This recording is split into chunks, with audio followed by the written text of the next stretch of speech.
Hey everybody, welcome back to my channel. My name is Michelle. In this channel, we are speaking all things real estate, mindset, and marketing. Today, I get to sit down with one of the top producers in Houston, Texas. His name is Eric Mondragon. By his third year, he became the top producer, consistently closing over 5 million each and every year. And now he's part of a powerhouse team in Houston, Texas, and nationwide. We're talking all things wealth building, business strategy, and what it takes to create longevity in real estate. Whether you're brand new or you're scaling up, this conversation is full of gems that you're going to want to watch. Eric, for those who don't know you just yet, how did you first get started in real estate and what drew you into this industry? So I joined real estate back in 2020 as a real estate agent.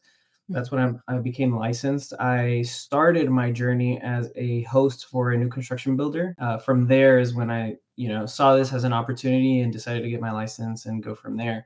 So I had a 2 years prior experience with a new construction builder. Awesome. So I know a little bit of the story of how, you started even prior to that, right? Because I believe Mhm. you were also helping your mom actually with those buildings, right? Can you tell us a little bit about that story? Yeah, for sure. So I'm first generation here in Houston, and my mom worked alongside builders for cleaning their new construction homes. So prior to it closing and handing the keys off to a home buyer, right? So I grew up in that industry, and the opportunity presented itself to me to host part time for construction sales counselors on their days off, if their partner was not going to be there, vacation, things like that. So I did that for about 2 years. During the time when we were cleaning houses and all that stuff, I would religiously listen to podcasts for investing in real estate, as far as rental properties and things like that. And again, it was day in, day out, just constantly listening to that. And uh, again, the opportunity presented itself to host, and that's already something that I was interested in the back of my mind listening to these podcasts. So I saw it as an opportunity. They always speak about, financing your like your first investment is one of the most difficult things, right? So Mm. I had heard a few episodes where they talk about this, and some of them got their real estate license, and that's how they started. So I kind of took that pathway into this journey. That's amazing, actually. Cause so you saw an opportunity, and mind you, how old were you at this time? Man, I was about 19, 20 years old. Okay, so 19 or 20. So whoever's thinking like, "Oh, I'm too young." Yeah. N no, Yeah. right? So I think that's kind of too another awesome thing that you're touching on is that you started very young and you were like, "Hey, I see an opportunity here," right? You were first generation. There's so many things that could have stopped you from even getting to that place of thinking, "Hey, I can go after this," but you went for it. So that's awesome. And Yeah. so, okay, so you got your license first and then you asked to be a part of, or did they ask you? How did that go about? So to work for a builder for sales or hosting, you don't need a real estate license. If Mm. you have one, they actually ask you to put a pause on it um, because of conflict of interest and whatnot. So you don't have to be licensed to be a sales counselor. So before a sales counselor, you usually, with this builder, started off as a host, and then Okay. kind of get training there to do that, and then you can get hired on as a sales counselor. At least that's how it was back in that time. Mhm. Um, but during those 2 years, as I started getting more experience, seeing how it worked, the builder wasn't hiring at the time. So my next step was like, well, how do I, get more involved in this and in this industry? And so getting my license was my next step, which was what I did. Was there well, okay, going back to that podcast, mind you, Mhm. what was the podcast you were listening to? So the podcast was called Bigger Pockets. They're still around. I haven't listened to them much lately, but that is what I listened to religiously. They were the only ones doing it. I remember I was like, man, I should try to listen to other podcasts and stuff like that. But they were literally the only ones doing it. Now there's an abundance of them. Hopefully you'll be one of them. So stay tuned. This is going to be great. I love the opportunity again. Thank you. Absolutely. Yeah, I think that's what's really cool is that I also listen to Bigger Pockets, and they provided so much information that, like you said, there was not that much out there. So to have people speak about these things that felt so like gray area, was very beneficial to all of us because hey, I'm here too. So you've been in real estate for 5 years. What allowed you to actually stay consistent and keep growing, your production year after year? I've been licensed for 5 years now. So what helps being consistent stay consistent is just that, right?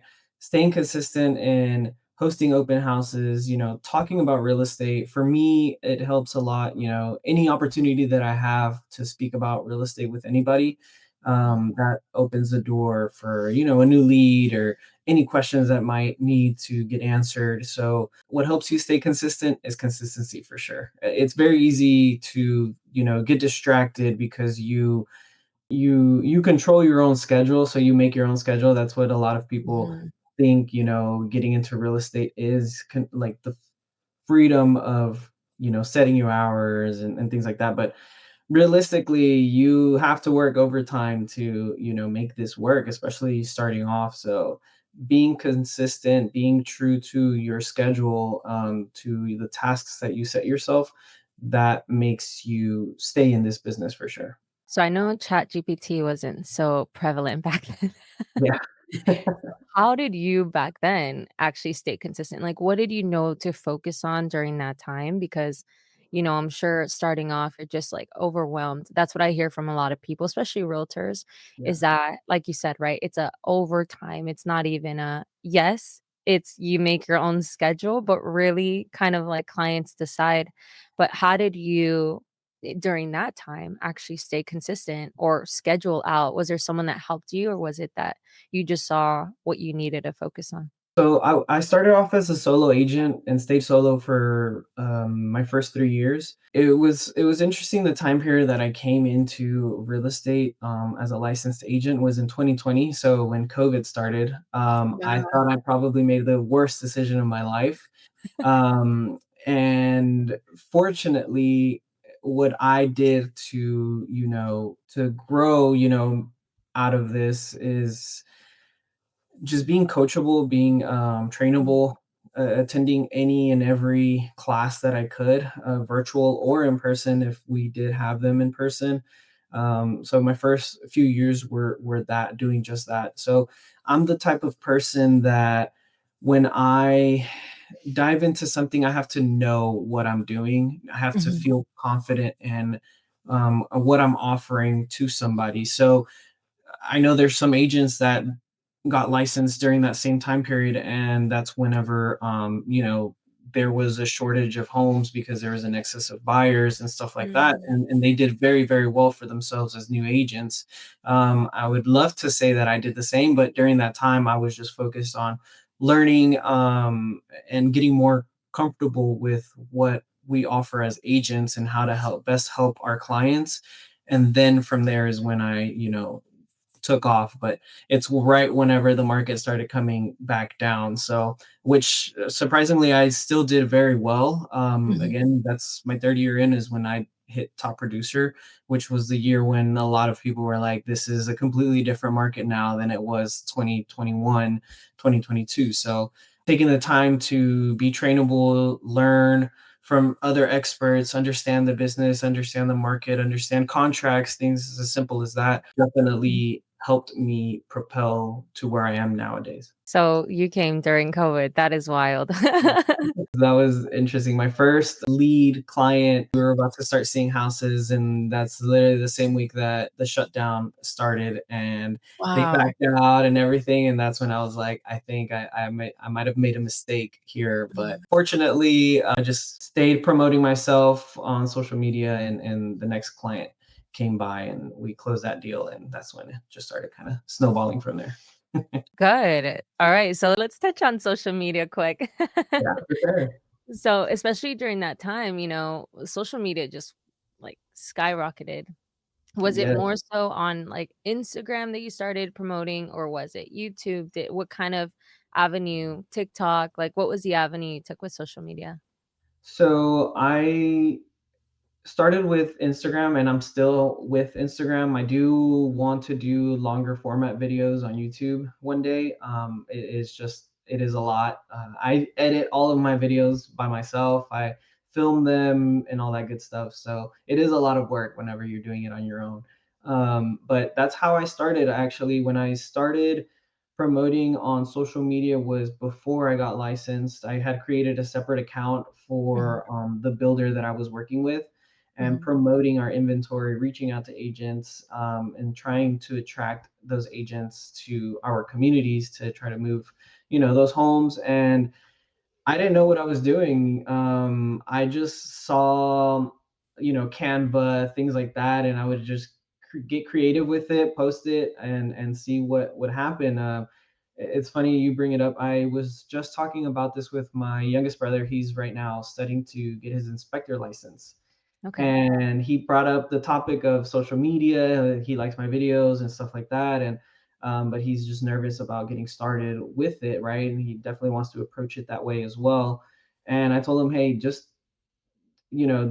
go out and do it. Try something. If it works, it works. If it doesn't, it doesn't. right. Just try it. And I have that old Instagram account still, that I just look at it every now and then and see how far along, my editing, my style, and things like that have come by. But what I would say to anybody trying social media as a format, just try it. It took me years to get in front of a camera or speak behind a camera Mhm, to from where I started. mhm. So it just starts happening, and then it becomes natural once you start implementing it slowly. But it definitely, it's social media is a big opportunity. It's We have, back then it was very popular to use mailers.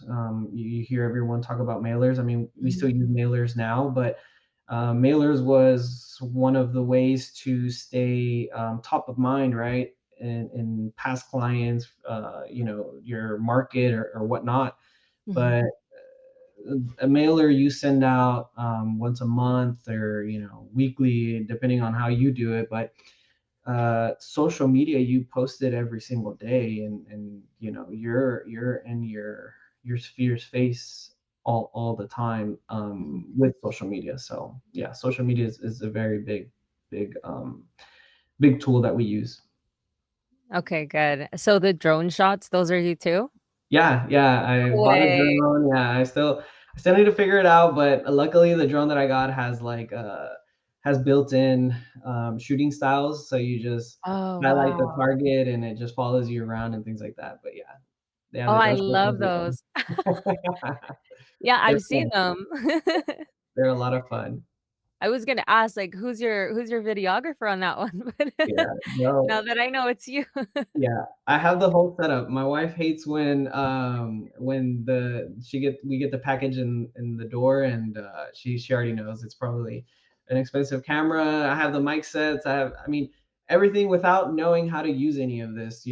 Right. I just dive into it. I just try it out and make it work, even if it's not like a professional cut or whatnot. But you just make it work. It doesn't matter. It's um you know the first 3 seconds and someone's gonna forget about it.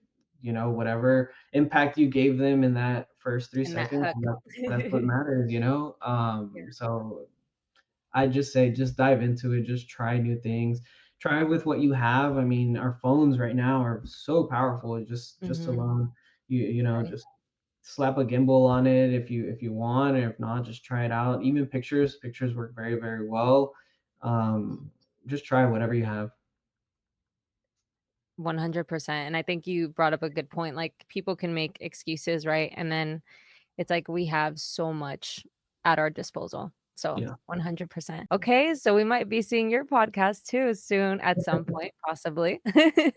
We'll have to partner Okay. up more. Yes, that would be fun. So, okay, what shifted in you that made things easier? I know you said the 3rd year. Was it Mhm. just really having the ammo in terms of understanding what you were getting into, like, the understanding of, because I know you went through a lot of teachings, a lot of mentorship. Was it that you were like, "Okay, now I can run?" Or was it something else inside that you're like, "Okay, now I know I can make the production in that," especially that 3rd year, right? What was there a switch? Was it an internal switch, a mental switch? What happened? So for me, again, it was that 3rd year, of just putting it everything that I have learned in practice and Mm, executing it, mhm, and seeing the fruits of all of that. So again, that year was the year that I hit top producer for the first year. A lot happened in my personal life that year because of all of that. So that year mm, we bought our second house. My wife was able to buy her dream car. um, mhm. we got married that year. We had a very Oh, small wedding, but we made it with the intention of being able to buy our second house and starting our mm, investment journey. But living the lifestyle that we lived that year and years after, things changed, and that's when I saw this is something that I can grow, and I know what I'm doing now. Of course, every deal is a challenge of its own, and you learn new things, but the foundation of it is there, and right. you know, this is definitely a career for sure. Okay, awesome. So, really, it was implementing everything that you learned. Do you feel like at any point it could have been faster, or at any point it was just like a decision, you're like, "I'm just gonna, like, apply literally everything." I think for me, it was just confidence more than anything. Okay. Confidence and knowing that what I'm doing is the right thing, Mm, doing it the right way. I'm mhm. sure on the lending side, you've run into some very sketchy situations that, if Yes. we're ethical people, we shouldn't be part of. So that is what I wanted to make sure that I was doing, being ethical. And, at the end of the day, we have a fiduciary duty to our clients, Mhm, especially as agents. Yes, we build relationships with everyone as far as lenders, title companies, inspectors, and all that stuff. But at the end of mm. the day, our fiduciary duty supersedes some of those relationships. So that's what I wanted to make sure that I was doing and going to implement in my business going forward. Okay. Yeah, Mhm. that makes sense. There's so many opportunities for things to happen, especially Yep. on your side. I think from my side, it's a little less, Yeah. but in your side, I know I've heard crazy stories of like open houses and all those things. So Yeah. even that, how did people just stay safe, right? Like, because Yeah. I'm sure you've seen a lot of things in 5 years. So how, in your mind, like, how do you make sure things are good on your side? So, I mean, our due diligence for sure. When you meet somebody, just ask basic questions, discovery questions. A lot can be given away from that. And Mm, then do your research. I mean, Google somebody, really. that's good. Our MLS, I'm not sure if it's a nationwide thing, but our MLS does provide a resource that can do, it's not an in-depth background check, but it does do some form of background check on someone just with their phone number. So we have that safeguard, to make sure that we're not walking into a crazy situation. As a landlord myself, that opened a whole box of worms to other situations of people, trying to scam, and even agents. I mean, it's Right, crazy. So just being on top of it, doing your due diligence. At the end of the day, you're not going to hurt anyone's feelings, just to make sure that you're trying to stay as safe as you can, and you don't want to put yourself in a position where you put yourself in danger, or physically or financially. So right. um, It doesn't hurt to do that extra 5 minutes. It correct. doesn't hurt to do, because if anything, it could prevent so many things. Yeah. So, okay, that's good to know.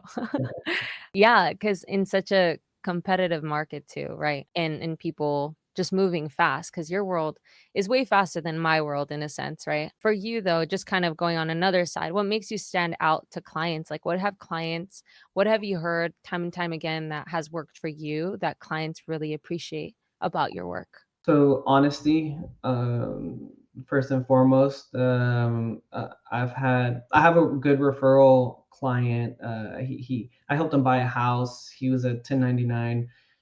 So it took a while, like a year, 2 years tops, for him to, get all of his stuff situated, so that he could buy a house. And we stay in touch, and he sends me a lot of referral.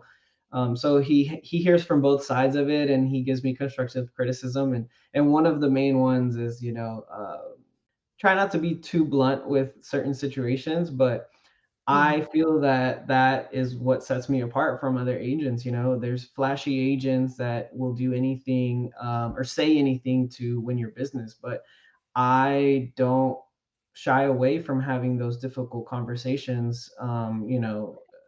For instance, if a seller wants to sell their house for over what the market is indicating, I will have that conversation with them, that, Yeah. what to expect if we do that. Um, you know, um, so definitely honesty is what sets me apart. In the moment, it might, sound discouraging, or not what you want to hear, but Mhm. in the long term, it's with good intention, and it's to, protect you, or put you in a better situation than your competitor, or whatnot. I gotcha. Okay. That's good. And like you said, referrals are a big thing Mhm. because, especially in this industry, like if you do well, the word gets spread, right? And that's what we want. And it seems like, with 5 years of experience, like you're building your portfolio. So that's amazing. Which gets you a better position, right? To continue to be one of the top producers. So that's amazing.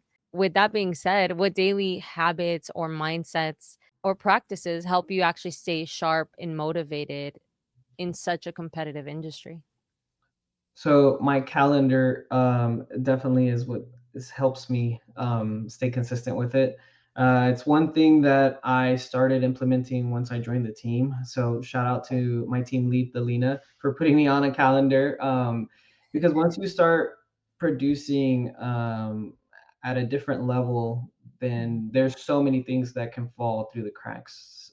So having Yeah. a calendar is definitely going to help you stay on top of everything, and be Mhm. the best agent that you can be. Because I mean, it would be horrible to miss an appointment because you didn't put it on your calendar. We're just relying on your mind.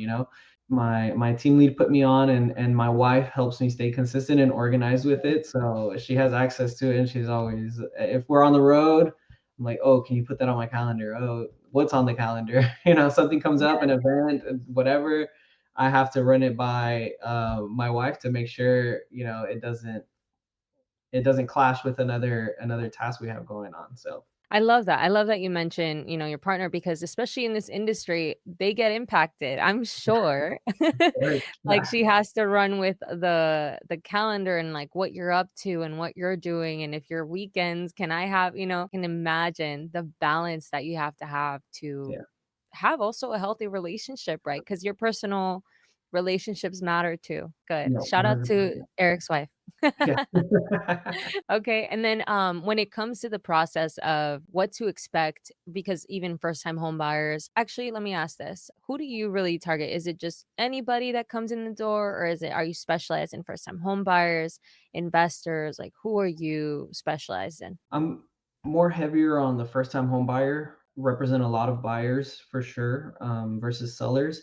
But hey, we help out everybody that we can. But yes, my, heaviest, clientele is definitely first time home buyers. Okay, so that's great because I was the next question I wanted to ask is when coming to you, where this is kind of where we play like together in a sense as me as a loan officer, but also you as a real estate agent. A lot of people get sent to me and then we do Mhm. a pre approval, right? I just want to hear from your perspective the steps that you ask people to take before coming to you, right? Is it just before pre approval or would you prefer them to have a pre approval and then you move on? Usually we'll do a one-on-one orientation, Okay. try to see where they're at, explain what the home buying process looks like, answer any questions that they might have. And sometimes it is a lot, sometimes they don't know where to start. So Mhm. we break that part down for them. And then before even showing any houses, the pre-approval is a must for sure. We do not, at least I do not show any houses before having a pre-approval, because it's going in blindly. It's setting false expectations. You know, you I would hate to show a house that they don't qualify for, and now that house is what is stuck in their mind. And then they'll put a pause in buying a house until many years from now, thinking that that's the house that they want to buy right now. And unfortunately, there's that misconception that your first house is your forever house. That's Mhm. not always the case. People start off with what you call starter homes, and then go from Mhm. there, build some equity, sell it or lease it out, and then move on to the next one, with the idea that in the future your wages are going to improve. You're building equity in the house. You're going to maybe get a better job. Mhm. um, you're going to lower any liabilities that you have, any debts that will put you in a better position. But why not start building equity with something that is livable right now versus throwing it away in rent, right? So yes, pre-approval is the first step after any orientation with the client. Okay, I love that. And just for people that don't know, pre-approval basically is a financial approval in a sense from a lender saying that we've checked your income, your documents, your assets, making sure that, like Eric said, you're good to go, right? We don't want to give you false hope ever. It's better for people to know what to do next, even if your credit isn't at the greatest part, or Mhm. even if, wherever you are, down payment assistance, there's so many opportunities that also don't ever disqualify yourself because people can just say, "Oh, I just don't, I don't have enough," or whatever that means.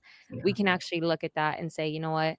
Let's work on this part and then we can get you there," right? So Yeah. like you said, Eric, you've been working with that person, or you worked with that one person, the 1099 for 2 years, Yeah. right? And that's also a client that's not gonna leave you, right? Because you actually cared and helped.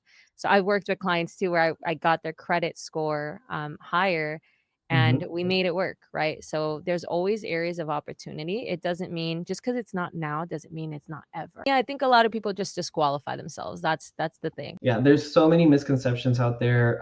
Down payment, a lot of people still believe that you have to put 20% down, which is Mhm, not true. In some cases, depending on your locality, there's programs where you can put 0% down, which mhm, is insane. It's such a great program, but it's depending on the areas. It's 0% down. No PMI, so mhm, that just helps a lot. There's down payment assistance programs. mhm, There's the minimum that you have to put down if you don't qualify for anything is 3.5 if you qualify for an FHA, or 5% for conventional, which some conventional can go down to 5 now, right? Or 3, I'm sorry, yes, yeah. 3. But no, there's a lot of programs that you might fit into, but you won't know unless you have that conversation. So you have to grow the courage to ask the right questions, speak to the right people, and the right people are going to want to help you. So they're going to create a plan, if it's not now, for you to help buy something in the future. Yeah. Exactly. Just to have people, not disqualify or discredit themselves, right? Like, Yeah. this is where we can do this. And however we need to, we'll find a way legally to do Yeah. it. Yeah. Um, so that's a good thing. Yeah. And there's a lot of opportunities out there that people don't know. And like, just in case people missed it, you are in Houston, right? Yes. Mainly? Okay. Yeah. Awesome. Houston. So Eric specializes in Houston, y'all. Call me, shoot me a DM, follow me on Instagram. There you go, exactly. So, shout out to Houston, shout out to Texas. I'm in California, but I am licensed in 9 different states, so we can talk as well. Okay, with the other endeavors, with your investments and just kind of seeing your interest, where do you see yourself expanding to next? Do you see yourself staying in Texas, going out of state? For now, I am planning on staying here in Texas. Houston is a very forgiving market for real estate. So, national news, you hear very bad things for the real estate market right now. But in Houston, it is a very strong market. We are still seeing sales numbers increase year over year, so which is great. Um, which goes to show that we're in a very different market from the national market. So Houston, I mean, it's where my family lives, so I plan on staying here in Houston for a while.